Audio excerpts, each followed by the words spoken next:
Pensiamo che chiuse le fasi preliminari ad aprile inizierà il dibattimento proprio per arrivare a sentenza nel 2020. Così, a margine dell'udienza di stamane in Aula Bunker, il presidente Lorenzo Miazzi, uno dei 3 giudici del processo crack popolare di Vicenza, parole che rassicurano i difensori delle oltre 9.000 parti civili, dopo la dichiarazione dello stato di insolvenza per 3 miliardi e mezzo nei confronti degli ex vertici dell'Istituto di Credito Vicentino, con l'ipotesi di reato di bancarotta fraudolenta, si potrebbe aprire anche una nuova prospettiva, quella di una contestazione di riciclaggio, che darebbe così il via al sequestro dei beni anche agli eredi degli imputati. Così il difensore veneziano Luigi Ravagnan, che assiste oltre 3.000 truffati. Come auspicio è che vengano anche attraverso queste individuazioni di nuovi reati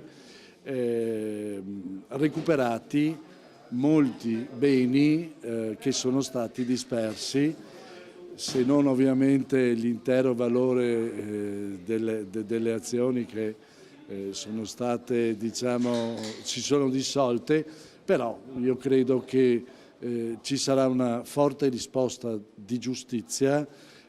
nei confronti di tutti coloro che si sono resi responsabili di questo scempio. Ed è l'avvocato Fadalti di Treviso che specifica nel dettaglio il danno prodotto a tutto il nostro territorio. Se lei considera che gli azionisti della Banca Popolare di Vicenza erano circa 120.000, se lei considera che la Banca Popolare di Vicenza è stata costituita ai primi del Novecento, se considera che ha operato quindi per oltre un secolo fondamentalmente in un territorio ristretto, che è quello delle province di